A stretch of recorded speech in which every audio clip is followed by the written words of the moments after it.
Good morning to all of you. I am D. Welcome to Study with D. Start where you are. So कैसे हैं आप सभी?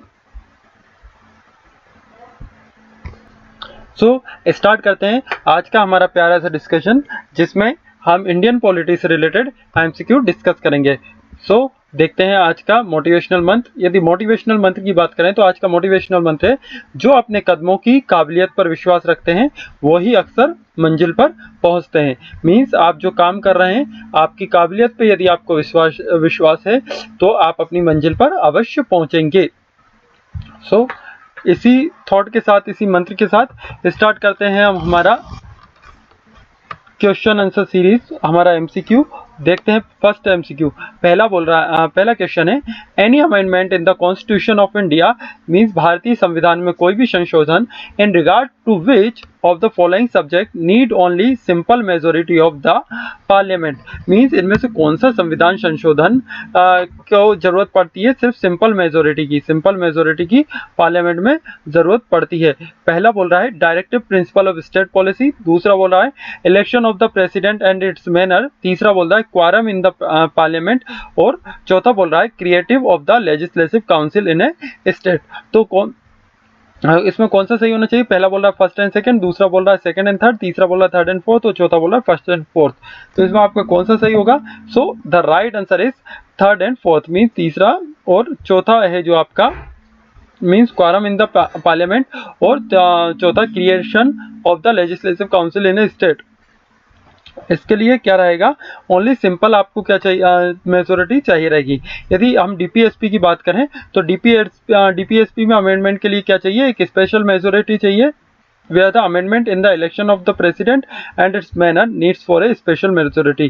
Means यदि आप election की बात करेंगे प्रेसिडेंट का किस तरीके से इलेक्शन होगा, क्या मैनर होगा, तो इसके लिए भी किसकी जरूरत पड़ेगी? आपको स्पेशल मेजोरिटी की जरूरत पड़ेगी। Now come to the next question. अगले क्वेश्चन को देखते हैं। तो अगला क्वेश्चन बोल रहा है, which one of the following are matter on which constitutional amendment is possible only with the ratification of the legislature of not less than 1/2 of the seat। Means यदि बात करें कि इसमें से कौन सा संविधान संशोधन है, ये तभी संभव होगा जब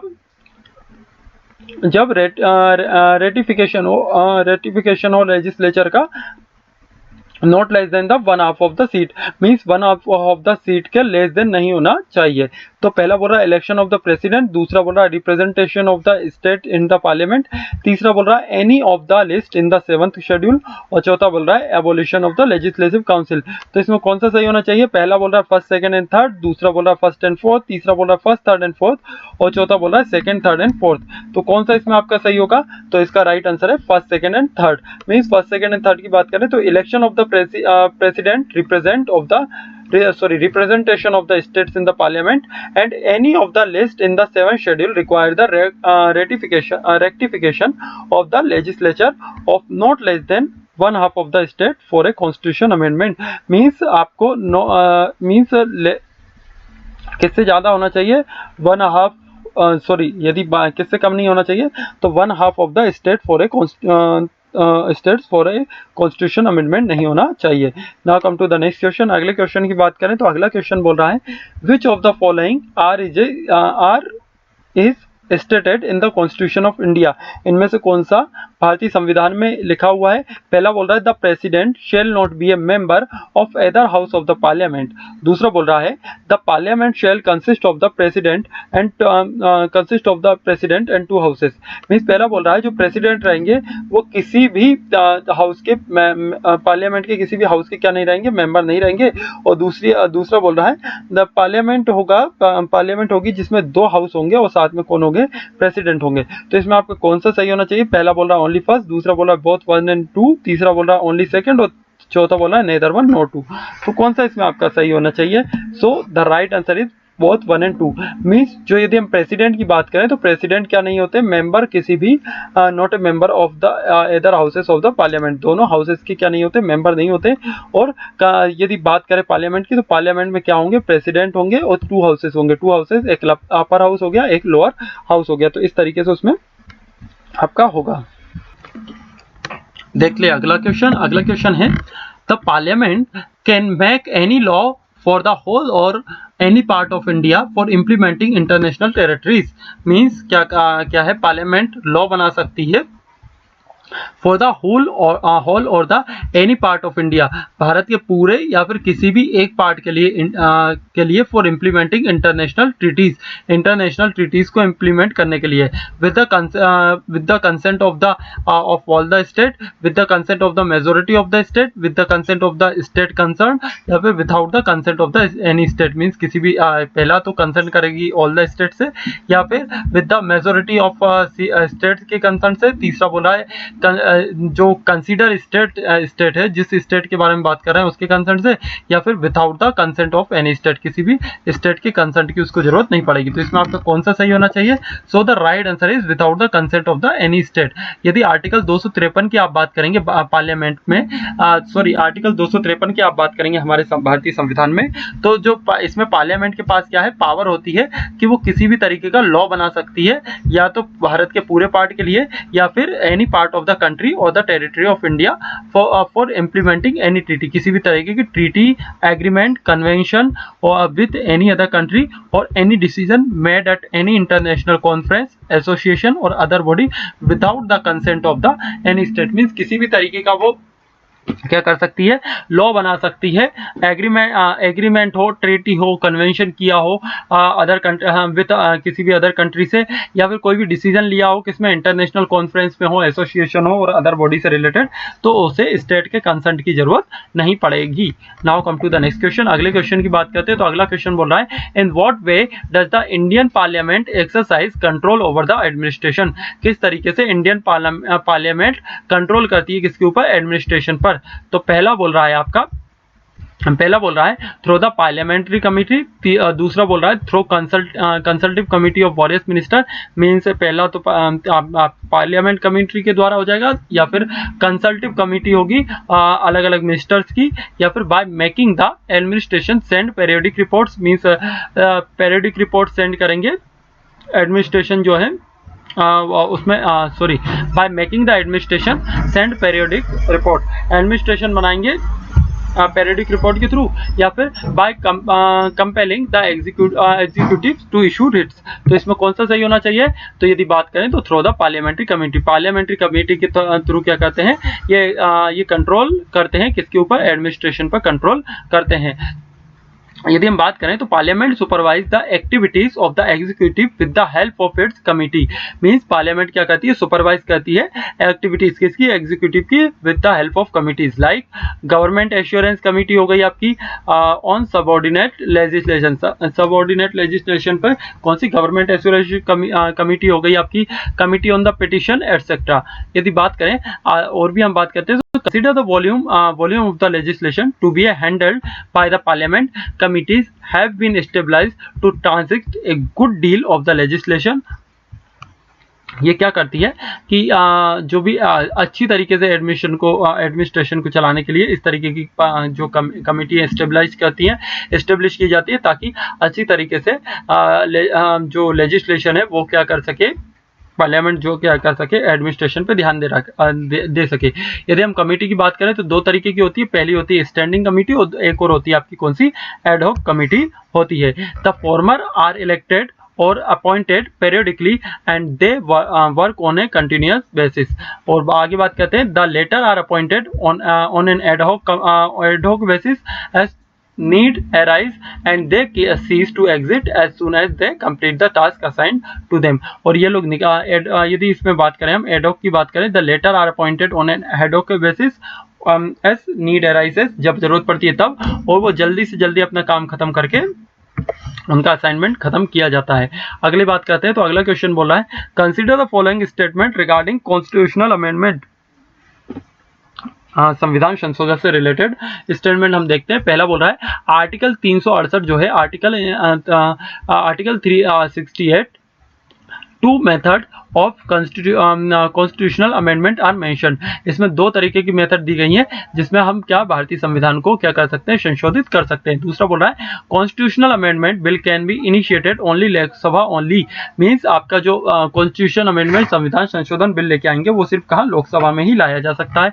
तीसरा बोल रहा है in case of any dispute between the two houses of the parliament on the constitutional amendment joint sitting of both houses can be summoned. यदि कोई भी डिस्प्यूट होता है किसी भी मींस दोनों हाउसेस के बीच में, तो क्या किसी बिल पर जो संविधान संशोधन से रिलेटेड हो, तो क्या होता है जो आपकी ज्वाइंट सिटिंग बुलाई जाती है दोनों हाउसेस की। तीसरा बोल रहा है the president can not veto a constitutional amendment bill, means जो वीटो नहीं कर सकते कौन, प्रेसिडेंट, किसी भी कॉन्स्टिट्यूशनल अमेंडमेंट बिल यानी संविधान संशोधन बिल को ये क्या नहीं कर सकते, वीटो नहीं कर सकते राष्ट्रपति। तो इसमें कौन सा सही होना चाहिए, पहला बोल रहा है फर्स्ट एंड थर्ड, दूसरा बोल रहा है फर्स्ट एंड फोर्थ, तीसरा बोल रहा है सेकंड एंड फोर्थ, और चौथा बोला है सेकंड, थर्ड एंड फोर्थ। तो इसमें कौन सा सही होगा आपका, so the right answer is first and fourth only. पहला और चौथा जो है आपका इसका सही है कि आर्टिकल 368 में जो है आपका मेथड बताया गया है कॉन्स्टिट्यूशनल अमेंडमेंट के लिए, और चौथा जो है जब प्रेसिडेंट रहते हैं वो वीटो नहीं कर सकते उसको कॉन्स्टिट्यूशनल अमेंडमेंट बिल को। और बात करें यदि हम कॉन्स्टिट्यूशनल अमेंडमेंट की, तो ये किसी भी हाउस में इनिशिएट किया जा सकता है। मीन्स आप लोकसभा में चाहो तो लोकसभा में, और राज्यसभा में तो राज्यसभा में चाहें तो राज्यसभा में भी इसको क्या कर सकते हैं, आप ला सकते हैं। अगला क्वेश्चन देखते हैं। तो अगला क्वेश्चन बोल रहा है the state of the Indian union can be reorganized or their boundaries altered by। State रहते हैं जो इंडियन यूनियन की, भारतीय संघ के जो राज्य हैं उनका क्या हो सकता है, उनको रीऑर्गेनाइज कर सकते हैं और उनकी बाउंड्री अल्टर्ड की जा सकती है, किसके द्वारा। पहला बोल रहा है the union parliamentary bye simple majority in the ordinary process of legislation, means legislation की ऑर्डिनरी प्रोसेस होगी और सिंपल मेजोरिटी से यूनियन पार्लियामेंट इसको चेंज कर सकती है। दूसरा बोल रहा है 2/3 majority of both the houses of the parliament, means 2/3 यानी 2/3 मेजोरिटी हो हाउसेस ऑफ द पार्लियामेंट की, तो इसे आप कर सकते हैं। तीसरा बोला 2/3 majority of both the houses of parliament and the consent of the legislature on the concerned state, means इसमें क्या होगा, आपको 2/3 बहुमत भी चाहिए और साथ में उस स्टेट का क्या चाहिए, स्टेट के लेजिस्लेचर का भी कंसर्न चाहिए। और फिर लास्ट है एग्जीक्यूटिव ऑर्डर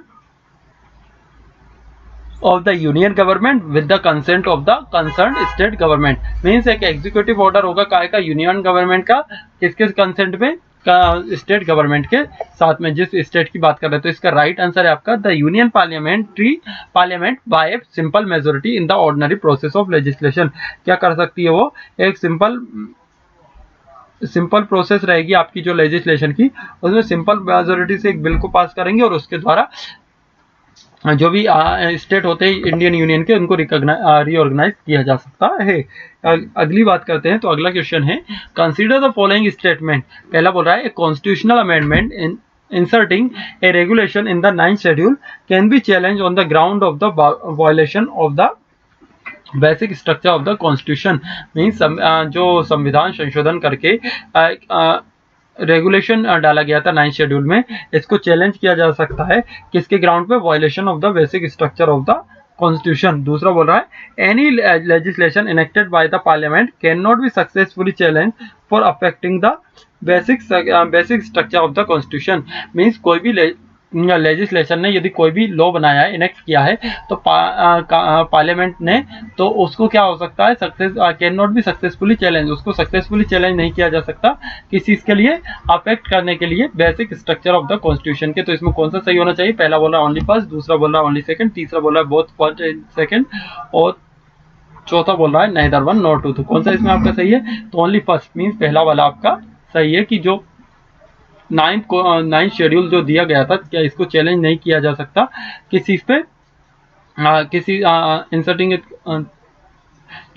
इसको चैलेंज किया जा सकता है violation of the basic structure of the constitution. जब स्टार्टिंग में ये 9th शेड्यूल डाला गया था तो उसमें ये संविधान में लिख दिया गया था कि 9th शेड्यूल के अंदर यदि कोई भी चीज डाली गई तो उसको आप क्या नहीं कर सकते, जुडिशियल रिव्यूज का नहीं किया जा सकता, मीन्स चैलेंज नहीं किया जा सकता। मगर बाद में सुप्रीम कोर्ट ने ये दिया कि नहीं ऐसा कुछ नहीं है, हम लोग इसकी जरूरत पड़े तो हम इस पर क्या कर सकते हैं, इसका रिव्यू कर सकते हैं। इसके अंतर्गत बनाए गए जो भी लॉ बनाए गए, जो भी चीज़ें रखी गई है उनको रिव्यू कर सकते हैं। हालांकि अभी तक ऐसी इसकी जरूरत नहीं पड़ी है। Now come to the next question. अगले क्वेश्चन की बात करते हैं तो अगला क्वेश्चन है कंसीडर द फॉलोइंग स्टेटमेंट। पहला बोल रहा है an amendment of the constitution of India can be initiated by the introduction of the bill only in Lok Sabha.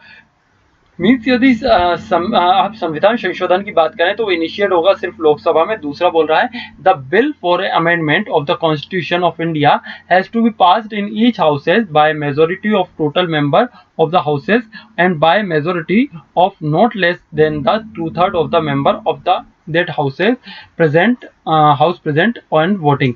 Means पहला तो बोल रहा है आपका कि जो भी बिल होता है अमेंडमेंट के लिए, इसको क्या है, ये पास होता है दोनों हाउसेस में, किसके साथ, मेजोरिटी के साथ में, टोटल मेंबरशिप की टोटल मेंबरशिप रहेंगी, जो भी मेंबर रहेंगे हाउस में उनकी उसकी मेजोरिटी के अकॉर्डिंग पे, या and by majority of not less then 2/3 means 2/3 से कम नहीं होना चाहिए जो उस दिन क्या है आपके प्रेजेंट है हाउस में और वोट में हिस्सा ले रहे हैं, उनके 2/3 से कम नहीं होना चाहिए। तो इसमें कौन सा सही है, पहला बोला ओनली फर्स्ट, दूसरा बोला ओनली सेकंड, तीसरा बोला फर्स्ट एंड सेकंड और चौथा बोल रहा है नेदर वन नॉट टू। तो कौन सा सही होना चाहिए इसमें आपका, तो इसका राइट आंसर है ओनली सेकंड। मीन्स यदि अमेंडमेंट की बात करेंगे तो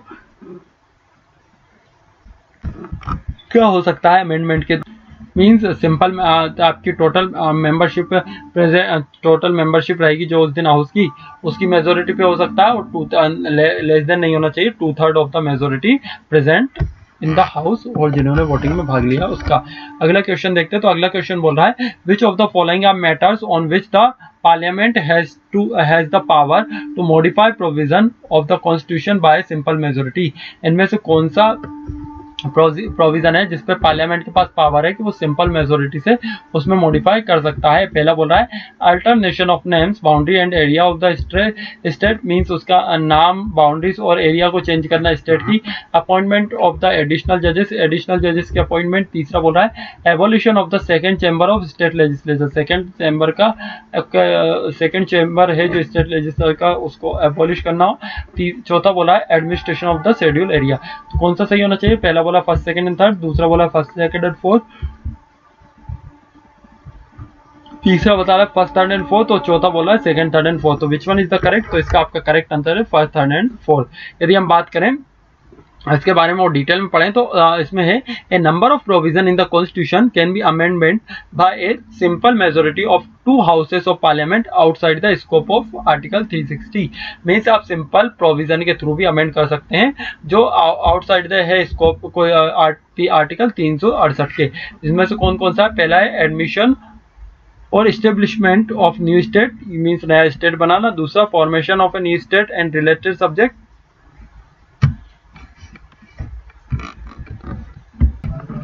ये शायद इसमें लैपटॉप का क्लिक एकदम प्रेस हो गया था तो वो इस तरीके से वीडियो हो गया था। खैर आप कोई प्रॉब्लम नहीं है तो आगे बात करते हैं। तो admission of the establish of a new state means new state को बनाना। यदि formation of new state and related subject, नए स्टेट से रिलेटेड सब्जेक्ट, नए स्टेट को बनाने से रिलेटेड सब्जेक्ट जो भी है वो हो गए आपके। एवोल्यूशन और creation of the legislative council in state, evolution करना और क्रिएशन करना legislative council in the state. और सेकेंड शेड्यूल में आपके अलाइंसेस हो गए, प्रिविलेजेस हो गए, तो ये सब आपके किसमें आ गए, आपके outside the scope of article 368 के। Now come to the next question. अगले क्वेश्चन की बात करते हैं तो अगला क्वेश्चन बोल रहा है consider the following statement and select the correct answer from the codes given below. पहला बोल रहा है by amendment parliament can destroy the basic feature of the Indian constitution, means भारतीय संविधान के बेसिक स्ट्रक्चर को डिस्ट्रॉय कर सकती है पार्लियामेंट अमेंडमेंट के द्वारा। दूसरा बोल रहा है the power to amend does not include the power to abrogate the constitution. ये ऐसा है कि power to amend means Bharat के संविधान को संशोधन करने की जो शक्ति है वो ये उसमें ये पावर इंक्लूड नहीं है कि भारतीय संविधान को ही खत्म कर दिया जाए। तो इसमें कौन सा सही होना चाहिए, पहला बोल रहा है ए और आर सही है और आर सही है करेक्ट एक्सप्लेनेशन ए का। दूसरा बोल रहा है ए और आर सही है मगर आर करेक्ट एक्सप्लेनेशन नहीं है ए का। तीसरा बोल रहा है ए सही है और आर गलत है और चौथा बोल रहा है आर ए गलत है और आर सही है। तो इसमें आपका कौन सा सही होना चाहिए, तो इसका राइट आंसर है दोनों आपके सही है और A correct R correct explanation है ए का। Now come to the next question. अगले क्वेश्चन की बात करते हैं। तो अगला क्वेश्चन बोल रहा है consider the following statement, there was a special provision for the Anglo Indian community in the certain services, means कुछ सर्विसेज में एंग्लो इंडियन कम्युनिटीज को स्पेशल प्रोविजन दिया गया है। दूसरा बोल रहा है the schedule caste and the schedule tribes prevention of authority act was passed in the 1955, means SC/ST act था वो 1955 में पास हुआ। फिर बात करते हैं the untouchability offence act was renamed as the protection of the civil right act. इसको जो आपका द अनटचेबिलिटी एक्ट था उसको रीनेम किया गया protection of the civil right act. कौन सा सही होना चाहिए? पहला बोला फर्स्ट सेकंड एंड थर्ड, दूसरा बोला फर्स्ट एंड सेकंड, तीसरा बोला सेकंड एंड थर्ड और चौथा बोला फर्स्ट एंड थर्ड। तो कौन सा सही इसमें आपका? तो इसका राइट आंसर है आपका फर्स्ट एंड थर्ड, मीन्स पहला और तीसरा आपका इसमें सही आंसर है। Now come to the next question. अगले क्वेश्चन की बात करें तो अगला क्वेश्चन है Rajya Sabha can delay the finance bill send for its consideration by the Lok Sabha for a maximum period of, means Rajya Sabha delay कर सकती है फाइनेंस बिल को कितने दिनों तक, जब लोकसभा उसे भेजती है। पहला बोल रहा है 1 महीने तक, दूसरा बोल रहा है 1 साल तक, तीसरा बोल रहा है 7 दिन तक और चौथा बोल रहा है 14 दिन तक। तो इसमें कौन सा सही होना चाहिए? ये सिंपलेस्ट क्वेश्चन है आज का, तो इसका राइट आंसर है 14 दिन तक। 14 दिन को तक राज्यसभा होल्ड कर रख सकती है कौन से बिल को? जो आपका फाइनेंस बिल होगा जो लोकसभा राज्यसभा के पास भेजती है। Now come to the next question. अगले क्वेश्चन की बात करते हैं। तो in which of the following house the chairperson is not the member of the that houses, इनमें से कौन सा जो हाउस है जिसमें चेयरपर्सन रहते हैं वो मेंबर नहीं रहेंगे उस हाउस के? पहला बोल रहा है लोकसभा, दूसरा बोल रहा है राज्यसभा, तीसरा बोल रहा है लेजिस्लेटिव असेंबली, चौथा बोल रहा है लेजिस्लेटिव काउंसिल। तो कौन सा इसमें आपका सही आंसर होना चाहिए? तो इसका आपका राइट आंसर है लेजिस्लेटिव काउंसिल। जो लेजिस्लेटिव के काउंसिल के चेयरपर्सन होंगे वो मेंबर नहीं होंगे हाउस के। Now come to the next question. अगले क्वेश्चन की बात करें तो अगला क्वेश्चन है who among us the following is not entitled to take part in the activities of Lok Sabha, इसमें से किसको है इसके किसके पास वो नहीं है, क्या कहते हैं आप, ऐसा नहीं बताया गया है कि जो वो पार्लियामेंट की एक्टिविटीज में मींस लोकसभा की एक्टिविटीज में भाग ले सके। पहला बोल रहा है controller and auditor general of India, दूसरा बोल रहा है अटॉर्नी जनरल ऑफ इंडिया, तीसरा बोल रहा है सॉलिसिटर जनरल ऑफ इंडिया और चौथा secretary of the president of India. तो इसमें राइट आंसर क्या आपका? The attorney general of India, means who among. फिर अगला बात करते हैं, अगले क्वेश्चन को देखते हैं। तो अगला क्वेश्चन है the state wise allocation of seats in Lok Sabha is based on the 1971 census, up to which year does this remain in act, means 1971 में जो लोकसभा की सीटों का आलोकन किया गया था वो किस ईयर तक के लिए किया गया था? पहला बोल रहा है 2031, दूसरा बोल रहा है 2026, तीसरा बोल रहा है 2021 और चौथा बोल रहा है 2011। तो इसका आपका राइट आंसर है 2026, जो आर्टिकल 82 के अंतर्गत किया गया था। भारतीय संविधान के आर्टिकल 82 के अंतर्गत इस चीज को लागू किया गया था। तो हमारा अगला क्वेश्चन है how many members are nominated by the president in the Rajya Sabha, कितने मेंबर नॉमिनेट किए जाते हैं प्रेसिडेंट के द्वारा राज्यसभा में? पहला बोल रहा है ओनली 2, दूसरा बोला ओनली 10, तीसरा बोला ओनली 12, तो चौथा बोला 15। तो इसका राइट आंसर है आपका only 12, means there are 12 member nominated by the president in the Rajya Sabha. 12 member होते हैं राज्यसभा में नॉमिनेशन के लिए। द राज्यसभा और council of state is the upper house of the parliament. Rajya Sabha या काउंसिल ऑफ स्टेट को हम क्या बोलते हैं? अपर हाउस बोलते हैं पार्लियामेंट का। मेंबरशिप की लिमिट कितनी होगी, कितने मेंबर रहेंगे? 250 रहेंगे और जिनमें से 12 रहेंगे वो नॉमिनेटेड रहेंगे किसके द्वारा? प्रेसिडेंट ऑफ इंडिया के द्वारा। वो कौन कौन सकते हो? आर्ट में हो सकते हैं, लिटरेचर में हो सकते हैं, साइंस में हो सकते हैं, सोशल सर्विसेज में हो सकते हैं। The reminder of the body is elected by the state and the territorial legislature. जो इनके अलावा 12 के अलावा बचेंगे तो इनको कौन इलेक्ट करेगा? स्टेट और टेरिटोरियल लेजिस्लेचर। अगला क्वेश्चन है, अगला क्वेश्चन बोल रहा है a bill present in the parliament becomes an act after, यदि बिल प्रेजेंट किया जाता है पार्लियामेंट में वो वो एक्ट बन जाता है कब? पहला बोलता है it is pass by the both houses of the parliament, means parliament के दोनों हाउसेस से पास हो गया। और दूसरा बोल रहा है द प्रेसिडेंट क्या उस पर असेंट प्रदान कर दे, स्वीकृति दे दे। तीसरा बोल रहा है the prime minister has signed it, prime minister उसको साइन कर दे। चौथा बोल रहा है सुप्रीम कोर्ट डिक्लेयर कर दे इसको to be within the competence of the union parliament. Supreme Court इसको डिक्लेयर कर दे कॉम्पिटेंस ऑफ द पार्लियामेंट के। तो इसका राइट आंसर है the president has given his assent, means जब तक आप किसी बिल को दोनों सभा में भी पास कर दे, राज्यसभा लोकसभा में भी पास कर दे, मगर यदि राष्ट्रपति का उसको स्वीकृति नहीं मिलेगी तो वो कानून नहीं बन सकता। कानून कब बनेगा? जब वो राष्ट्रपति की उसको स्वीकृति मिल जाएगी। और ये कौन से पावर से आता है आपका? तो पावर है इसमें आपका आर्टिकल 53। आर्टिकल 53 में प्रेसिडेंट की पावर मेंशन है। अगले क्वेश्चन की बात करते हैं। According to our constitution the Rajya Sabha is dissolve once in 2 years, is dissolved every 5 years। तीसरा बोल रहा है dissolve every 6 year, और चौथा बोल रहा है नॉट सब्जेक्ट ऑफ डिसोल्यूशन। इस राज्यसभा को कब डिसॉल्व किया जा सकता है भारतीय संविधान के अनुसार? पहला बोल रहा है 2 साल में, दूसरा बोल रहा है 5 साल में, तीसरा बोल रहा है 6 साल में, और चौथा बोल रहा है कभी डिसॉल्व नहीं किया जा सकता। तो इसका राइट आंसर है कि इसको कभी डिसॉल्व नहीं किया जा सकता। Now come to the last question. आज का लास्ट क्वेश्चन है, as a non member who can participate in the proceeding of either houses of the parliament।